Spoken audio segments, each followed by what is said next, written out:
ناظرین، آج ہم آپ کے سامنے ایک ایسی خاتون کی قبول اسلام کی کہانی لے کر آئے ہیں کہ شاید جس کو سن کر آپ کی زندگی بدل جائے۔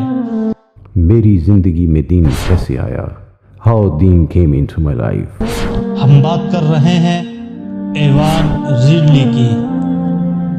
وہ ایک برطانوی صحافی خاتون ہے جو 28 ستمبر سن 2000 میں افغانستان میں داخل ہوئی اور 10 دن تک طالبان کی قید میں رہی۔ اس قید نے اس صحافی خاتون کو کفر کی زندگی سے ایمان کی زندگی کی طرف لے آئی۔ قید سے آزاد ہونے کے بعد انہوں نے اسلام کا مطالعہ کیا اور عیسائیت کو چھوڑ کر اسلام قبول کیا۔ آج وہ امت مسلمہ اور اسلام کی ہونہار ترجمان ہیں اور وہ کہتی ہے کہ میں جہاں پر بھی جاؤں اسلام کی روشنی پھیلاؤں، اور اسلام کے لیے لوگوں نے جو تعصب کی آگ پھیلائی ہوئی ہے تاکہ میں اس کو بجھا سکوں۔ ایوان ریڈلی لندن کے اخبار سنڈے ٹائمز میں ایک صحافی کی حیثیت سے کام کرتی تھی۔ ایوان ریڈلی کو جب امریکہ افغانستان پر حملہ کرنے والا تھا تو رپورٹنگ کے لیے افغانستان میں بھیجا گیا۔ پاکستان پہنچنے کے بعد انہوں نے افغانستان کا ویزا حاصل کرنے کی کوشش کی مگر وہ کامیاب نہیں ہوئی، اس لیے وہ جعلی ویزا بنوا کر افغانستان میں داخل ہوئی۔ خاتون کا گائیڈ جب ان کو اپنے گاؤں لے کر گیا تو وہاں کے لوگوں نے اس صحافی خاتون کا پرجوش استقبال کیا۔ جب یہ صحافی خاتون اپنے مقصد کے لیے وہاں سے رخصت ہونے لگی، گھوڑے پر سوار ہو گئی، تو یہ صحافی خاتون اپنی کتاب میں لکھتی ہیں کہ جہاں پر میں رپورٹنگ کے لیے گئی تھی وہاں پر ایک خوبصورت نوجوان کھڑا ہوا تھا۔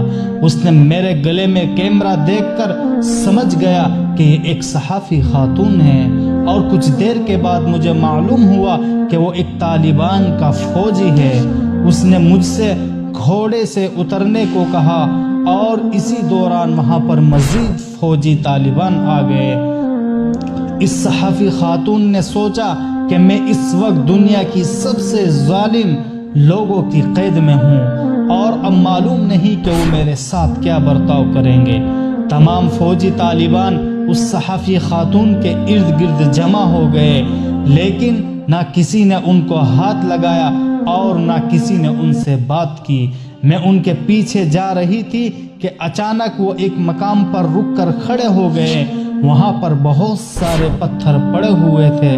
میں نے سوچا کہ شاید اب مجھے سنسار کیا جائے گا۔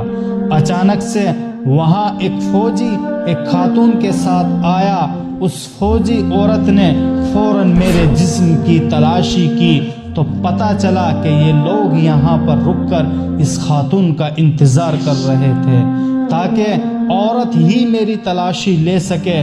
اس وقت اس صحافی خاتون نے سوچا کہ میں دنیا کے سب سے مہذب ملک سے ہوں، لیکن وہاں اس چیز کا کوئی خیال نہیں کیا جاتا کہ عورت کی تلاشی عورت ہی لے، بلکہ زیادہ تر مرد ہی لیتے ہیں، جبکہ یہاں پر عورت کی تلاشی عورت ہی لیتی ہے، جبکہ یہ لوگ دنیا کے سب سے جاہل لوگ مانے جاتے ہیں۔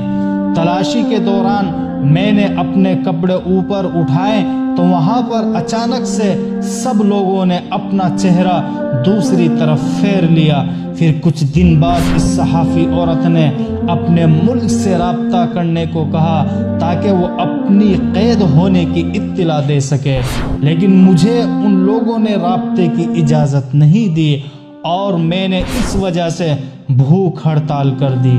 میں نے سوچا کہ ان لوگوں پر میری بھوک ہڑتال کا کوئی فرق نہیں پڑے گا، لیکن وہ لوگ میری بھوک ہڑتال سے بہت پریشان ہوئے اور طرح طرح سے میری بھوک ہڑتال ختم کرانے کی کوشش کرنے لگے۔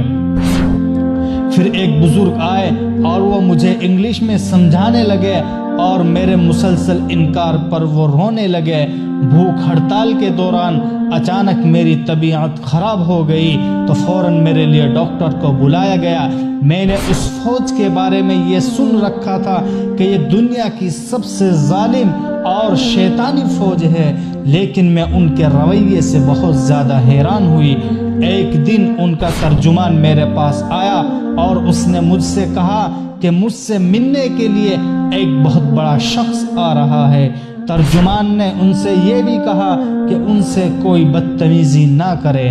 تھوڑی دیر کے بعد دروازے پر دستک ہوئی۔ میں نے وہاں پر ایک عجیب بات دیکھی کہ میں قیدی ہونے کے باوجود مجھے ہی اختیار تھا کسی کو بھی اندر بلانے کا۔ میں نے آگے بڑھ کر دروازے کو کھولا۔ میرے سامنے ایک بہت ہی خوبصورت آدمی کھڑا ہوا تھا۔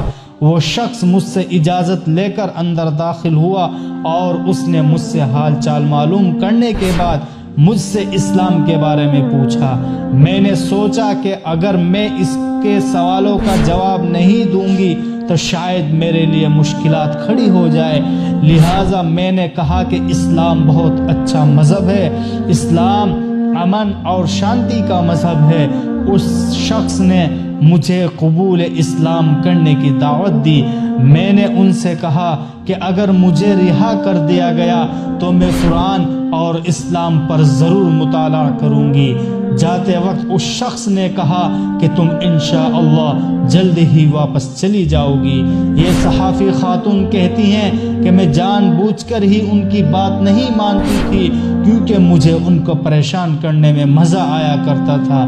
طالبان فوجی سمجھ چکے تھے کہ میں کوئی جاسوس نہیں ہوں بلکہ ایک صحافی ہوں۔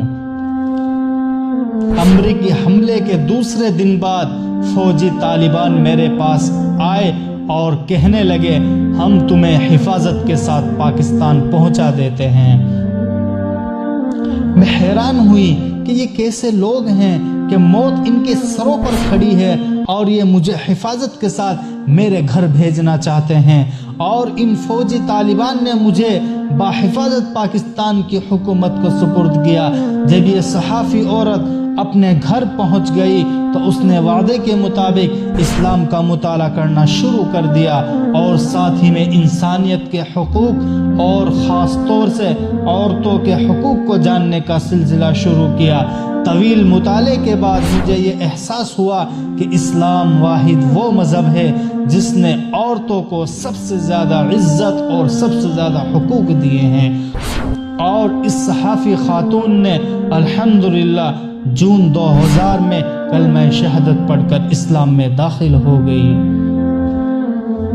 ویڈیو کے نیچے سبسکرائب کے بٹن پہ کلک کریں، بیل کے آئیکن پہ کلک کیجئے تاکہ ہر نئی ویڈیو کی نوٹیفیکیشن آپ کو